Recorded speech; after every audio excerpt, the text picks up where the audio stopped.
ओम कृष्णाय नमो नमः। जय श्री कृष्ण। भगवान कृष्ण की कृपा सदा सर्वदा आप पर बनी रहे। आप सभी को जेठ पूर्णिमा की हार्दिक शुभकामनाएं। आज के इस वीडियो में हम पाठ करेंगे पूर्णिमा व्रत कथा का। तो चलिए शुरू करते हैं। द्वापर युग में एक समय की बात है, मैया यशोदा ने अपने लाडले कृष्ण से कहा, हे कृष्ण, तुम सारे संसार के उत्पन्न करता, पोषण तथा उसके संहार करता हो।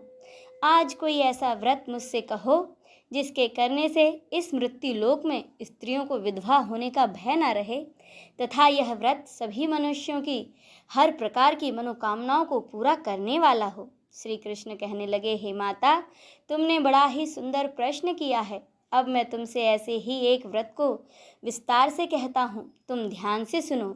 सौभाग्य की प्राप्ति के लिए स्त्रियों को 32 पूर्णिमाओं का व्रत करना चाहिए। इस व्रत को करने से स्त्रियों को सौभाग्य, संपत्ति आदि मिलते हैं।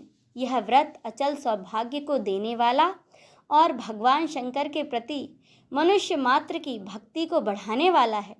मैया यशोदा कहने लगी, हे कृष्ण, सर्वप्रथम इस व्रत को मृत्यु लोक में किसने किया था? इसके विषय में विस्तार पूर्वक मुझे बताओ। इस धरती पर एक समय एक राजा थे जिनका नाम था चंद्रहास।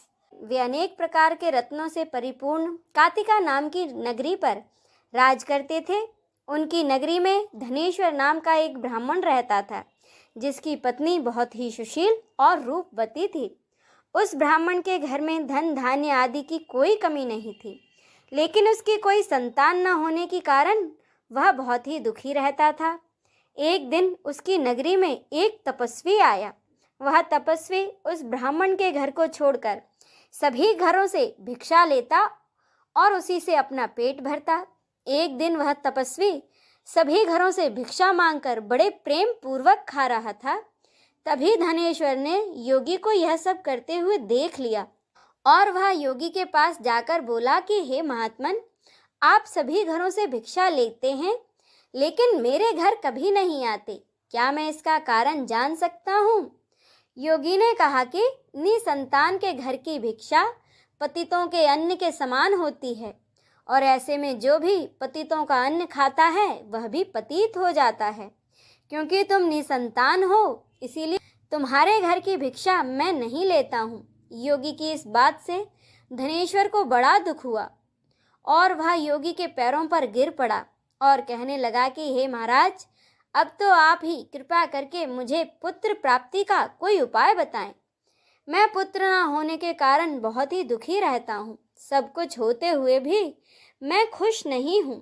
आप मेरे इस दुख को दूर करने का कोई उपाय बताएं। यह सुनकर वह योगी कहने लगा कि हे ब्राह्मण, तुम माँ चंडी की आराधना करो।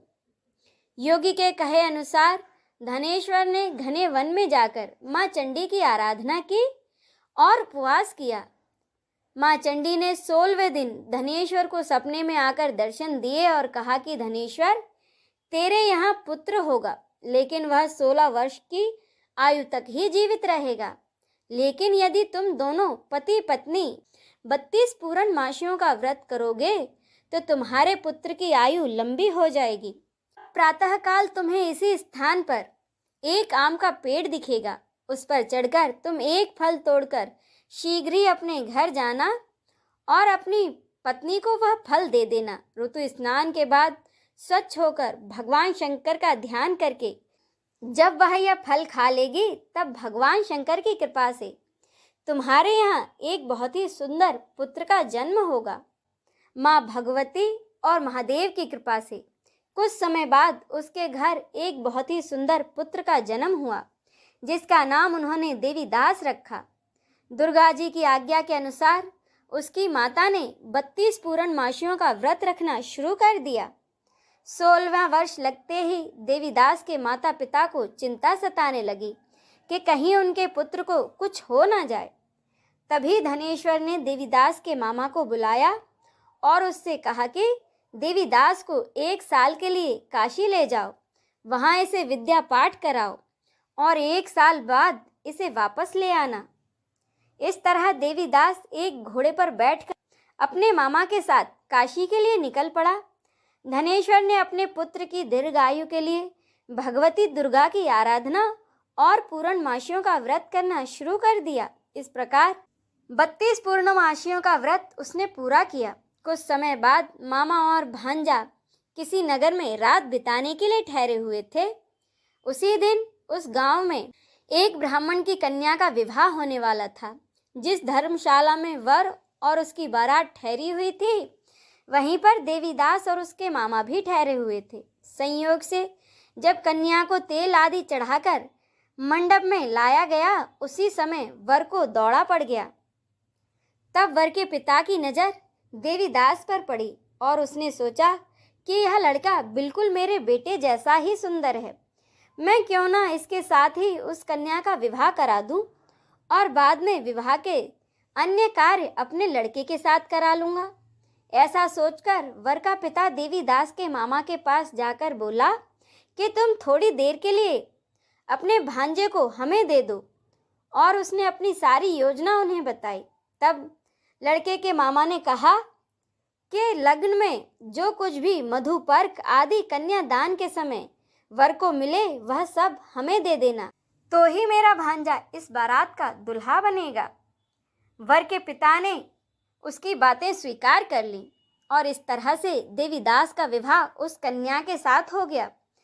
अब देवीदास अपनी पत्नी के साथ भोजन न कर सका और अपने मन में सोचने लगा, न जाने यह कैसी स्त्री होगी।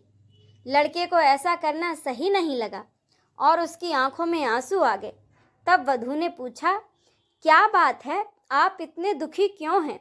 तब उसने सारी बातें अपनी पत्नी को बता दी। तब कन्या ने कहा, अब तो हमारी शादी हो गई है। देव, ब्राह्मण और अग्नि के सामने मैंने आपको अपना पति बनाया है, इसीलिए अब आप मेरे पति हैं। अब मैं आपकी पत्नी हूँ और सदा आपकी पत्नी ही रहूँगी, किसी अन्य की नहीं। तब देवीदास ने कहा, आप ऐसा मत करिए, क्योंकि मेरी आयु कम है। मेरे बाद आपकी क्या गति होगी, इन बातों पर जरूर विचार कर लें। परंतु वह कन्या दृढ़ निश्चय वाली थी। वह बोली, जो आपकी गति होगी वही मेरी गति होगी। इसके बाद देवीदास और उसकी पत्नी ने बड़े प्यार से भोजन किया और शेष रात्रि वे सोते रहे। प्रातःकाल देवीदास ने अपनी पत्नी को एक अंगूठी दी, एक रुमाल दिया और वह बोला कि हे प्रिय, इसे ले लो और संकेत समझकर स्थिर चित हो जाओ। यदि मैं जीवित रहा तो अवश्य वापस आऊँगा। प्रातःकाल शादी के कार्य पूरा होने के बाद सब बाराती मंडप में आए तो कन्या ने अपने पिता से कहा कि यह मेरा पति नहीं है और सभी बातें अपने पिता को बता दी। इस तरह से बारात बिना दुल्हन के ही वापस चली गई। अब देवीदास काशी चला गया। कुछ समय बाद काल से प्रेरित होकर एक सर्प रात्रि के समय देवीदास को डसने के लिए वहां पर आया, परंतु व्रत के प्रभाव से वह उसको काट न सका, क्योंकि पहले ही उसकी माँ ने 32 पूर्णिमा का व्रत पूरा कर लिया था। इसके बाद मध्याह्न के समय स्वयं काल वहां आकर देवीदास के शरीर से उसके प्राणों को निकालने की कोशिश करने लगा, जिससे कि वह मूर्छित होकर पृथ्वी पर गिर पड़ा। उसी समय माँ पार्वती भगवान शंकर के साथ वहां आ गए। उसको मूर्छित दशा में देखकर माँ पार्वती ने भगवान शंकर से कहा कि हे महादेव, ये वही बालक है जिसकी माता ने 32 पूर्णिमा का व्रत किया था, जिसके प्रभाव से इसकी अल्पायु का दोष कट गया। भवानी के कहने पर भगवान शंकर ने उसको प्राण दान दे दिया। उधर उसकी स्त्री उसकी प्रतीक्षा कर रही थी। जब 16वां वर्ष व्यतीत हो गया तो देवीदास भी अपने मामा के साथ काशी से चल दिया और वह कुछ दिनों बाद अपनी पत्नी के घर पहुंच गया। तब लड़की के पिता ने उसे बहुत सारा धन देकर अपनी बेटी को उसके साथ विदा कर दिया। भगवान श्री कृष्ण कहने लगे कि मैया, इस प्रकार धनेश्वर द्वारा 32 पूर्णिमाओं का व्रत रखने से उसके पुत्र को लंबी आयु प्राप्त हुई।